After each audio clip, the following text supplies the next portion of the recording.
लोगों को लगता है कि प्रोडक्शन इंजीनियर केवल स्टॉक पे ध्यान देता है, नंबर्स पे ध्यान देता है, बट ऐसा नहीं है। उसकी एक गलती ही पूरी लाइन को बंद कर सकती है।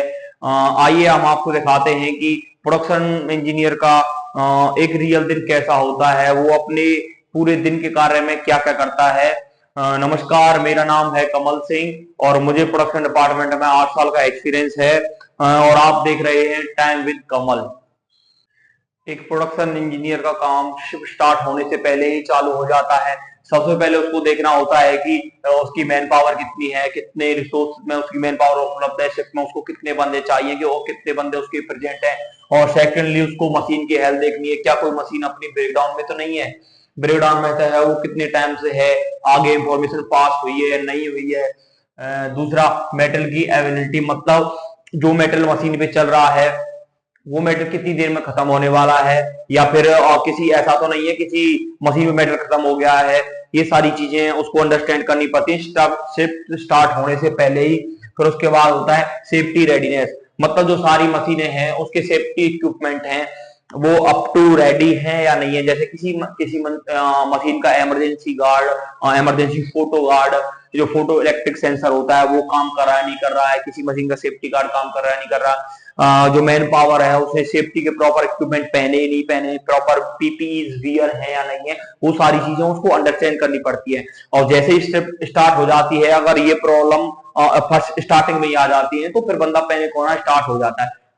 फिर आता है निकल के कि लाइन चलाना कितना मुश्किल होता है। लाइन चलाने के लिए उसको बहुत सारी चीजें आइडेंटिफाई करनी पड़ती है। सबसे पहले उसको प्रोडक्शन का टारगेट देखना होता है, क्योंकि उसको प्रोडक्शन का टारगेट ही मीट करना है। और टारगेट मीट करने के साथ साथ उसको up to quality with the quality काम करना है, क्योंकि अगर क्वालिटी कंपोनेंट में नहीं है तो फिर वो कंपोनेंट रिजेक्ट हो सकता है, तो उसके फिर प्रोडक्शन का कोई मतलब ही नहीं रह जाता। फिर आती है सेफ्टी, क्योंकि उसको अपनी शिफ्ट में प्रोडक्शन भी देना है, क्वालिटी भी साथ में रखनी है, और ऐसा कोई सेफ्टी हैजार्ड नहीं आना चाहिए, कोई सेफ्टी की प्रॉब्लम नहीं आनी चाहिए। क्योंकि फिर तो लाइन चलाना बहुत मुश्किल होता है। लोग सोचते हैं कि प्रोडक्शन वाले तो सिर्फ बैठ के ही काम करते हैं, बोल देते हैं कि भाई ये चल रहा है तो चल रहा है, ऐसे ही चल रहा है। उन्हें बहुत सारी चीजों का जवाब देना होता है, उन्हें प्रोडक्शन का टारगेट का जवाब भी देना होता है, उन्हें क्वालिटी का भी जवाब देना होता है, और उन्हें सेफ्टी का भी जवाब देना होता है। ये था हमारा सेकेंडली पर्पज। तीसरे फिर हम आते हैं प्रेशर और डिसीजन। कोई भी प्रॉब्लम आ जाती है तो सबसे पहले सबसे पहले प्रोडक्शन वाले की तरफ भी देखा जाता है कि वो क्या करता है। प्रोडक्शन वाला अगर प्रेशर को देख के, अगर फर्स्ट ऑफ ऑल होता है कि वो पैनिक, उसको पैनिक नहीं होना है बिल्कुल भी। अगर आप प्रेशर हो और कोई प्रॉब्लम आती है और आप उस प्रॉब्लम को देख के पैनिक हो जाते हो तो वो फिर एक्सेप्टेबल नहीं है। आपको प्रॉब्लम को सोच देखना है, समझना है, फिर उसके आगे ही डिसीजन लेना है। और आपको सिर्फ सॉल्यूशन पे काम करना है, ब्लेम गेम नहीं खेलना कि ये उसकी वजह से हुआ है, ये उसकी वजह से हुआ है, नॉट एट ऑल। क्योंकि टारगेट टारगेट है ना, उसका जवाब सिर्फ आपको देना है। अगर आपकी लैंड रुक रही है, अनबैलेंस हो रही है, क्योंकि आपको लैंड बैलेंस पे काम करना है, आपकी लैंड अनबैलेंस हो रही है, आपका काम सफर कर रहा है, तो उसके लिए सिर्फ आपको ही जवाब देना है, आपको ही टारगेट पूरा करना है। तो आपको पैनिक नहीं होना है, सिर्फ सॉल्यूशन पे ही काम करना है, और नॉट ब्लेम गेम। जो ज्यादातर इंडस्ट्री में यही होता है, एक दूसरे पे ब्लेम चलता रहता है, ये उसने किया है, उसने किया है, टूलू ने किया है, क्वालिटी ने किया है, ये सारी चीजें नहीं चाहिए। फिर आती है जो मेनली हम मिस्टेक्स करते हैं, फ्रेशर्स क्या होता है जो सबसे ज्यादा मिस्टेक करते हैं, वो क्या है कि वो सिर्फ स्टॉक पे ध्यान देते हैं। वो स्टॉक पे ध्यान देते हैं, उन्हें उन्हें टारगेट चाहिए कि हमें सिर्फ में 40,000 स्टॉक मारने हैं, तो वो केवल स्टॉक पे ध्यान दे रहे हैं। उन्हें ये नहीं पता कि 40,000 स्टॉक मारने के साथ उन्होंने उतने स्टॉकों में कितना उन्होंने रिवर्स जनरेट किया है, कितना उन्होंने रिजेक्शन जनरेट किया है, तो वो एक्सेप्टेबल नहीं होता है। फिर होता है हमें सॉफ्ट लोड की जो ग्राउंड रियलिटी होती है ना, वो भी जाननी होती है। क्या होता है कि प्रोडक्शन एक ऐसा डिपार्टमेंट है जो जमीन से जुड़ा हुआ डिपार्टमेंट होता है।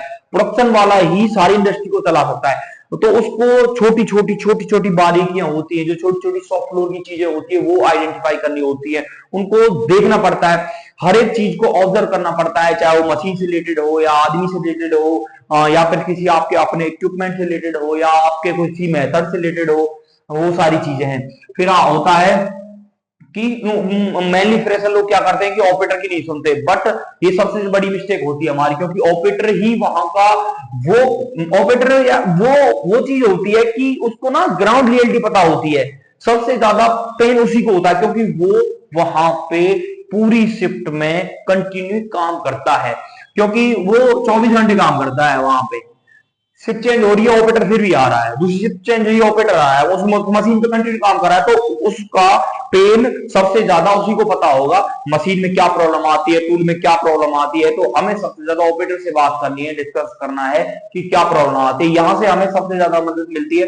फिर आता है हमारा माइंडसेट, हमें किस माइंडसेट के अकॉर्डिंग काम करना है, ये सारी चीजें तो हमने देख लिया। हमारा माइंडसेट क्या होना चाहिए, हमारा माइंडसेट होना चाहिए कि जो हम आज जो हमने आज काम किया है वो हमारा एक्सपीरियंस बन जाए, हमें उससे सीखना है, लगातार चीजें सीखनी है। तो क्या होता है कि एक्सपीरियंस जो होता है वो हमें सिखाता है। दूसरा होता है हर प्रॉब्लम इमरजेंसी नहीं होती, कई बार क्या होता है किसी ने बोल दिया कि ये करो फटाफट, ये करो, इसको छोड़ो, इसको बनाओ, इसको जोड़ो, ये बनाओ, नहीं, आपको अपनी प्रॉपर प्लानिंग के हिसाब से चलना है। अर्जेंसी आती है तो अर्जेंसी के अकॉर्डिंग ही आपको पहले सोचना है, उसके बाद ही उस चीज पे रिएक्ट करना है। क्योंकि क्या होता है कई बार ये जैसे कोई प्रॉब्लम हो जाती है तो हम उस पर ऐसा डिसीजन ले लेते हैं जिसकी वजह से हमारी और प्रॉब्लम जनरेट हो जाती है। ऐसा नहीं करना है, क्योंकि हर चीज अर्जेंसी नहीं होती, अर्जेंसी होती है तो उसके अकॉर्डिंग हमें सोच के समझ के डिस्कस करके तो फिर उन चीजों पे काम करना चाहिए। हमें अपनी एकदम से अपनी प्लान चेंज नहीं करनी चाहिए। फिर आता है कब रोकना है और कब चलाना है। रोकना कब है, जब एज पर क्वालिटी स्टैंडर्ड कोई हमारा पैनल खराब हो रहा हो तो तुरंत हमें लाइन को रोकना है, और जब तक वो सही ना हो तब तक हमें लाइन नहीं चलानी है। कितना रुकना है, जब तक ब्रेकडाउन क्लियर ना हो जाए और सेटअप अप्रूवल का हमें टाइम नहीं मिल जाए। तो ये दूसरा होता है। और टीम के साथ हमेशा काम करना है, हमें ऑपरेटर से लेके हेल्पर, अपने सीनियर, अपने जूनियर, अपने मैनेजर्स, खुद सबको एक टीम वर्क की तरह देखना है और टीम के गाइडेंस के काम तरह ही काम करना है। तो ये था हमारा ऑपरेटर का एक प्रोडक्शन इंजीनियर का एक पूरे दिन में वो क्या क्या करता है। फिर से आपको एक 1 मिनट की एक्सरसाइज कराता हूं। फर्स्ट ऑफ ऑल उसको मैन पावर देखनी है, फिर मशीन की हेल्थ देखनी है, फिर मेटल देखना है, सेफ्टी के हैजार्ड देखने को, प्रॉब्लम तो नहीं सेफ्टी। फिर दूसरा उसको प्रोडक्शन के टारगेट मीट करने, क्वालिटी के साथ मिलकर काम करना है, फिर सेफ्टी को ध्यान में रखते हुए काम करना है। फिर होता है प्रेशर आए तो पैनिक नहीं होना है, सिर्फ सॉल्यूशन पे काम करना है।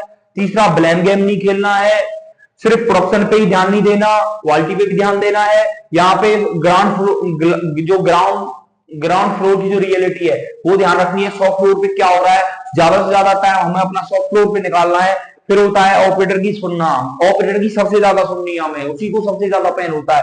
फिर आता है अपना माइंडसेट, हमें किस माइंडसेट के अकॉर्डिंग काम करना चाहिए। हमें एक्सपीरियंस से जो हमें मिल रहा है उसको हमें लगातार सीखना रहना चाहिए, अपने आप को अंदर से बिल्ड करना चाहिए।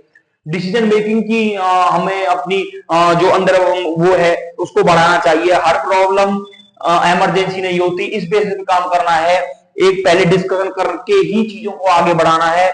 फिर होता है कि कब रोकना है कब चलाना है, वो मैंने आपको पहले क्लियर कर दिया है। अगर क्वालिटी से रिलेटेड कोई इशू आ रहा है तो आपको काम नहीं करना है जब तक एज पर क्वालिटी अप्रूवल नहीं होता है।